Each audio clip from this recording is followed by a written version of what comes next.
Hello, welcome to the Self-Learning Podcast by Dr. Sushma Singh. Let us start discussion on Unit 23, Environment and Sustainable Development. We are continuing our topic Contextualizing Development, and the subtopic is the specific. There is one particular aspect that has remained less conspicuous about the development so far. It is related to the ways it excelled in enforcing universal and generalized alienation of human beings, colonization of life and body space of each and every living being. Under the ruling ethos of development, human beings, the creators of commodities, are lost into oblivion created by commodities.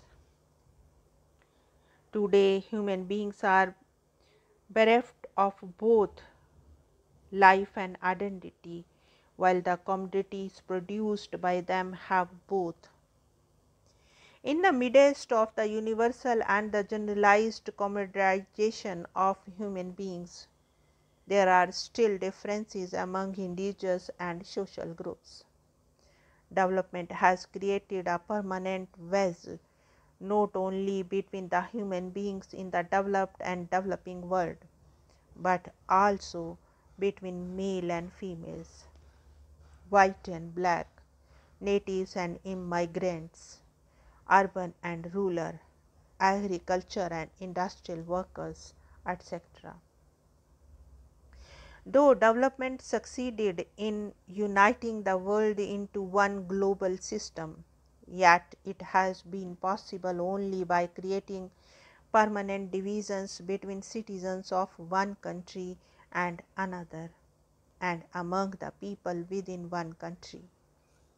Human beings remain divided and differentiated on the basis of race, color, caste, creed, religion, language, gender, and economic achievements in the past.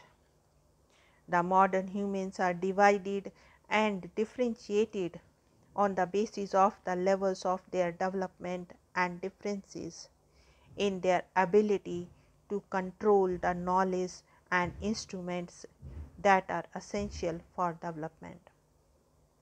Development has become a civilizational and cultural divide between the developed and the backward countries and developed and backward communities.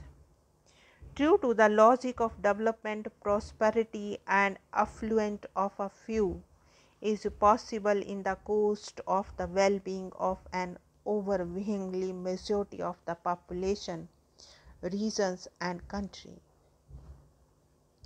Once again, it is imperative to the logic of development that good quality of life to a minuscule minority is possible at the cost of low quality of life and falling standard of living of a vast majority. The economic gains of a few are at the cost of bringing to colossal global environmental degradation. Moreover, it is also noticed that the economic prosperity has taken place at the cost of the human culture, values, peace of mind.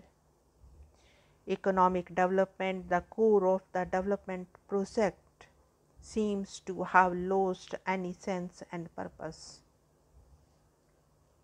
The pattern of ongoing development shows that the basic goals of human welfare and freedom have lost its way. The aims of qualitative growth, the uppermost delusion to millions of people world over. The worst victims of it are the inhabitants in the post-colonial countries. We are in the age of economics with ethics and an affluence without peace. In brief, development has run out of its progressive potentials. It has become unsustainable both for the human beings and the environment. Therefore, there is an urgent need to find an alternative. Now, let us move to the next point, sustainable development conceptualization. Concept of sustainable development.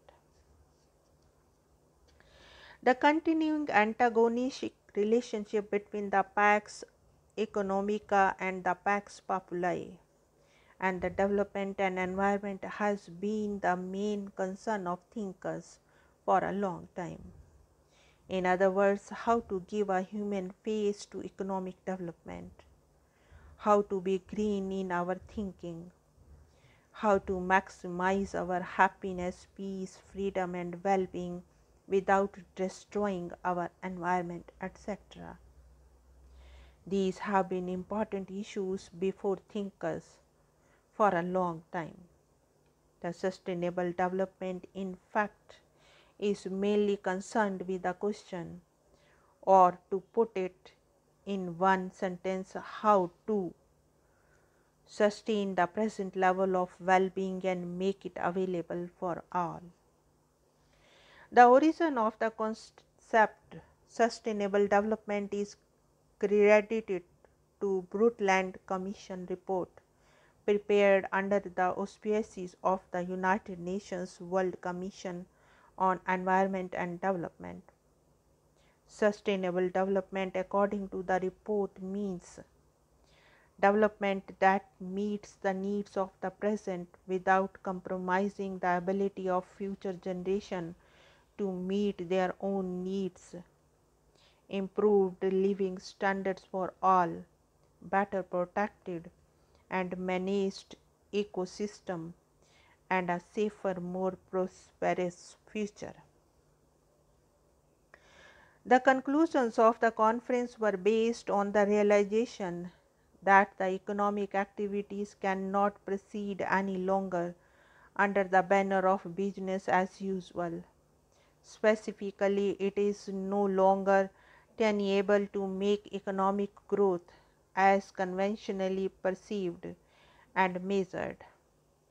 The unquestioned objects of economic development policy, the old concept of growth, which we designate throughout growth, with its reliance on an ever increasing throughput of energy and other natural materials, cannot be sustained and must yield to an imaginative pursuit of economic ends that are less resource intensive.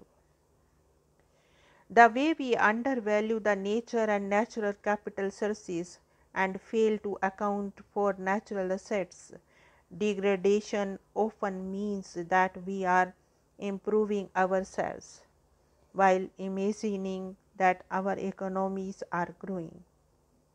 The new approach requires a concerted efforts at remolding consumers' preference and steering Venice in the direction of the environmentally benign activities while simultaneously reducing throughput per unit of final product, including services. The gravity of the situation was well appreciated by the world community, and it was realized that no individual, community, and nation, however rich or powerful that may be, can mitigate the human harms brought in by the ongoing process of development. It was also felt that together we can come together in a global partnership for sustainable development. Now let us wind up the session and take rest. Thank you very much for engaging yourself with the Self Learning Podcast.